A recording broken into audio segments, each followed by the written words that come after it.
Yo, what up? All right, man. Now, you've been noticing lately there's been a lot of greatest of all time GOAT talk, right?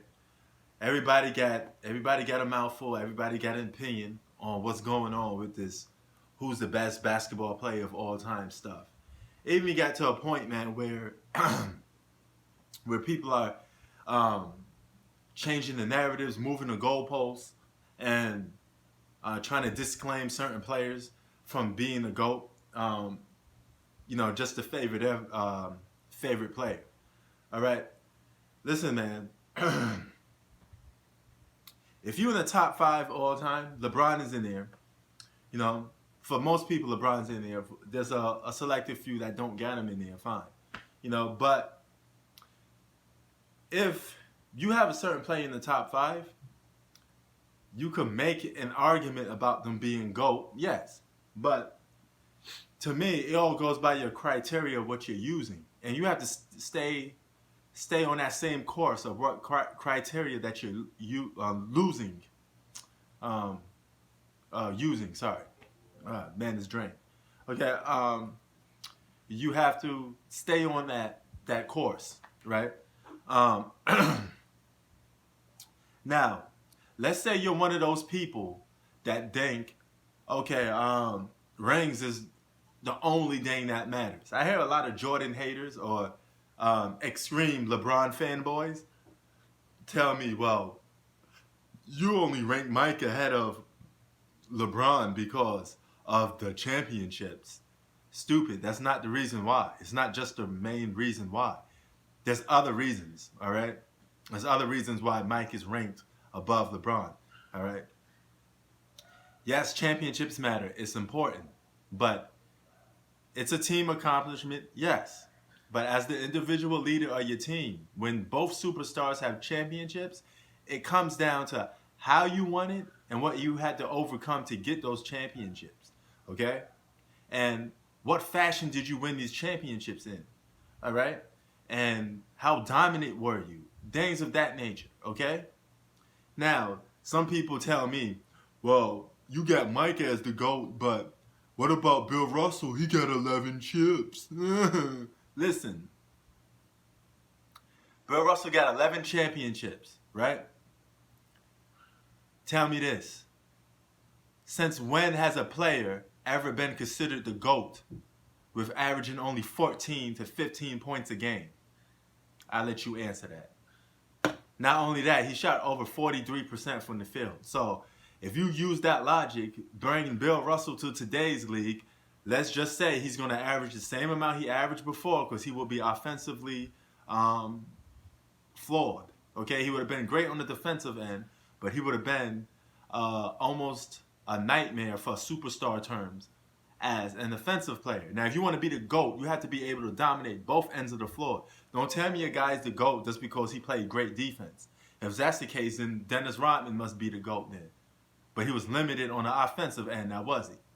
Okay? Mike, Wilt Chamberlain, LeBron James, Kobe Bryant even. All these guys are better basketball players than Bill Russell. Okay? Bill Russell, you can make a case is a better defensive player than all those guys, but that's where it stops. Playmaking, scoring, every other aspect of basketball, Bill Russell is not better than none of those guys. All right?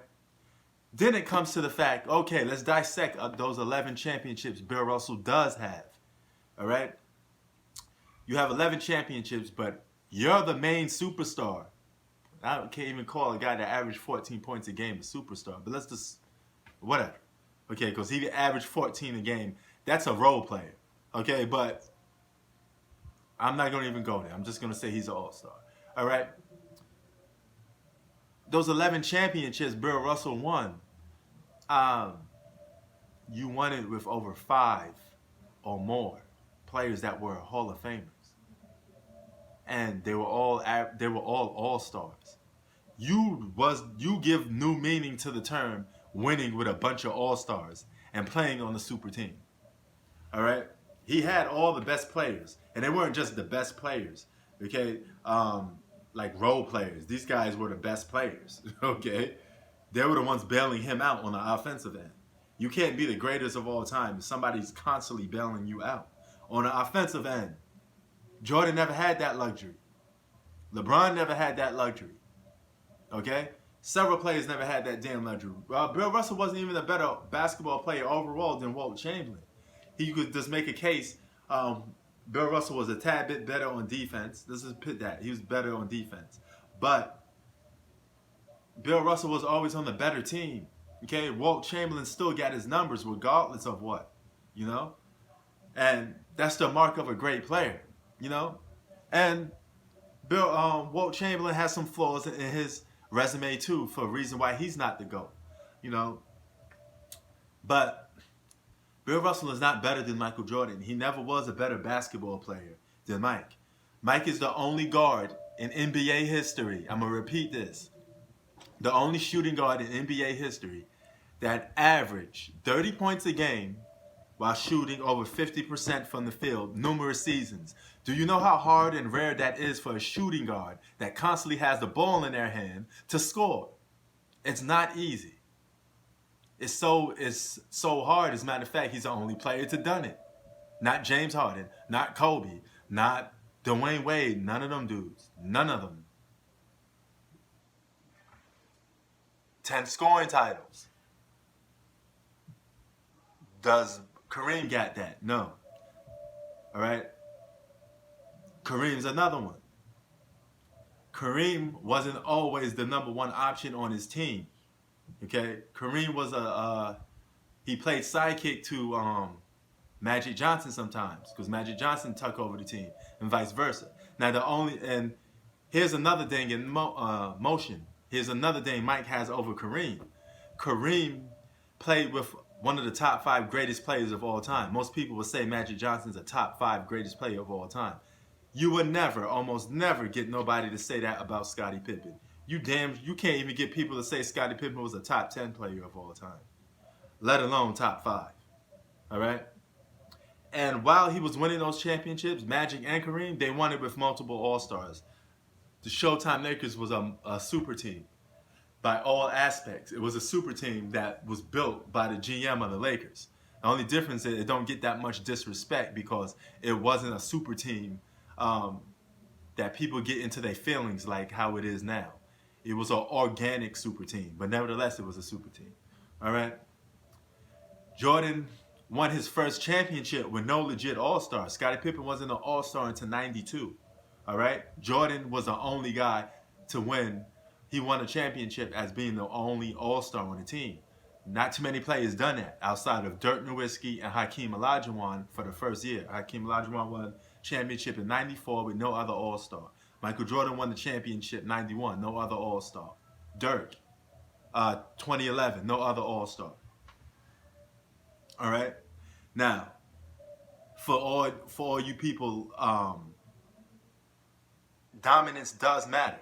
And how you win does matter. That's how you're breaking it down. Because when you're doing a GOAT, you're gonna have almost no flaws on your record. It has to be almost great. All right? LeBron James compared to Mike. All right? LeBron James left some championships on the table. It is what it is. If he didn't left them championships on the table, you have a little better case of making him the GOAT. But he's not. Okay? He left those. Mike didn't left none. He scraped the plate. You know, Mike dominated his era more than any superstar in basketball. Period. 13 years with the Bulls, 10-time scoring champ, 5-time MVP.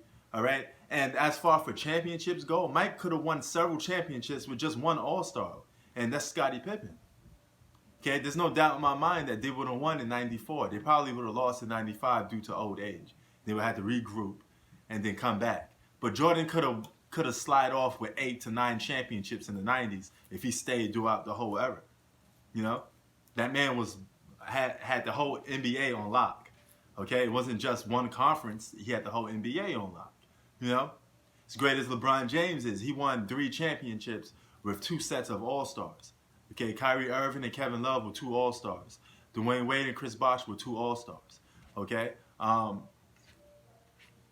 It'd be a different story if he won multiple championships 3 of those championships with just one other All-Star and a bunch of role players, it had more significance to it, a little more meaning to it, then you could compare it a little more. But nevertheless, I mean, he did what he had to do to win his chips. I'm not going to knock him for that. All right? But when you talk about the greatest of all time, you have to factor in everything. Don't move the goalposts. It's not just about championships. All right? I never said Jordan was the greatest just because he got 6 championships.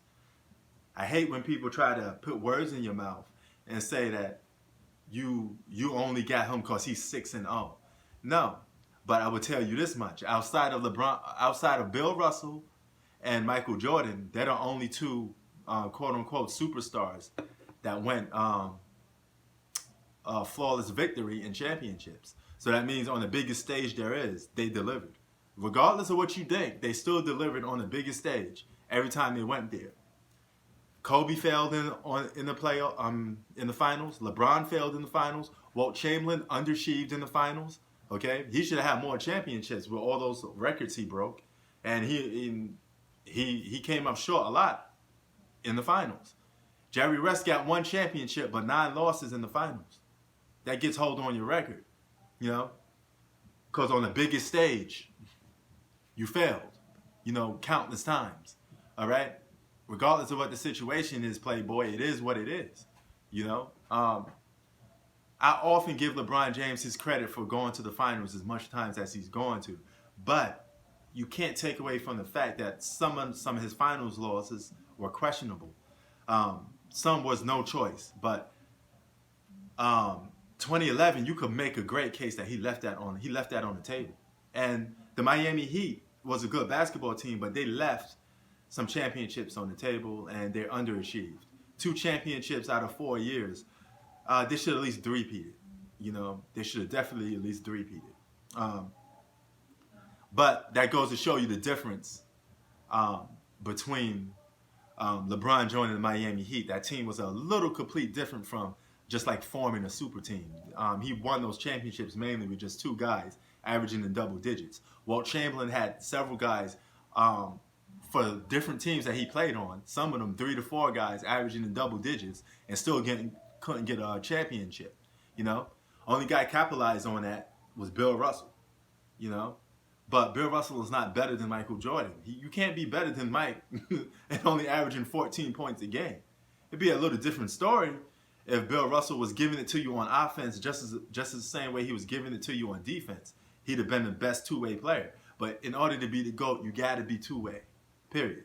You have to be 2-way. You know, as a matter of fact, Walt Chamberlain, LeBron James may go down as the Walt Chamberlain of this era because if he doesn't win another championship, let's just say that, okay? He already surpassed him in championships. But let's just say he don't win another championship. He may go on to breaking Kareem's record. So he's going to have the stats and the longevity points. But that doesn't necessarily make you the GOAT just because you got longevity and stats, okay? I often say quality over quantity, okay? That means if it takes you a short amount of time, you could average greatness in a short amount of time. And that could equal you losing a bunch of times playing 20 years and, you know, going up and down, you know, like a seesaw with your career, you know? Ask me this. In certain cases, what would you rather have? 1 scoring title or 10? 6 or 3? 1 MVP or none? I mean, one defensive player of the year or none? Now, I'm just doing that quick comparison to LeBron. I'm not trying to throw him under the bus. But I'm just saying, when it comes down to this GOAT talk, man, you got to bring it. You got to have all your ducks lined up in a row. And you got to actually make sense when you talk. There's a lot of guys here on YouTube that don't fit the criteria of what they're saying. They don't make any sense. You know, they're too much in their feelings. They got too much fanboyness going on. And you got to be unbiased and just look at it from a player dominance, 2 things to equal GOAT. What have you done individually dominance and your team success? They have to go hand in hand, okay? Your individual dominance have to equal your team success in a lot of aspects, and vice versa. You know, but you got to be the number one. A lot of these guys were number twos. Kobe were a number two. Kobe get penalized for playing with Shaq. Then Magic is going to get penalized for playing with Kareem. Kareem's going to get penalized for playing with Magic. That's just how it go, because these guys won multiple times. Larry Bird's another dude. He won with multiple Hall of Famers. Okay, all these guys had tremendous amount of hope. Okay, if you really look at it, Mike won 6 championships with 1 All-Star. That's it. Okay. 98, you could make a case the Jazz was the better team. The only X factor that you really had in there was Michael Jordan. You know? And he ended that series in typical Jordan fashion, a guy that just wanted to win.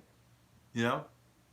What a way to go out. 13 years with the Bulls, and you end your career playing in Chicago by stealing the ball and hitting the game-winning shot to get your 6th championship. Taking that team on his back when Scottie Pippen was, rather it was migraines or back problems, because he always bitching and complaining about something. Jordan had to pick up the slack as usual. Scottie Pippen flu game. Michael Jordan picks up the slack, scores 38 on that flu game. You would think Scottie Pippen would at least say, hey, Mike, I got it this time, man. You got the flu. Let me handle this. He couldn't even do that. You know, Mike still had to carry that damn guy. You know? So, don't get it twisted. You know, Mike never won, may have never won a championship without Scottie Pippen. But I could tell you this much. Pippen needed Jordan way more than Jordan needed Pippen. Because like all great superstars, all-time great players, they could always find a way to win. You know, Jordan probably would have had to do to LeBron and go to another team to win the championship, but he still would have got the championships. He still would have gotten them regardless of what. Scottie Pippen, you can't make that case for. It is what it is. Scottie Pippen mentally was not NBA ready for years. He got built up by getting bullied by Charles Oakley, getting talked down to by Michael Jordan. Michael Jordan gave Scottie Pippen that edge that he needed, you know, to play at a high level. You know, it's just simple that. Scottie Pippen was raw talent, but scared raw talent, you know. Scared money don't make money. Peace.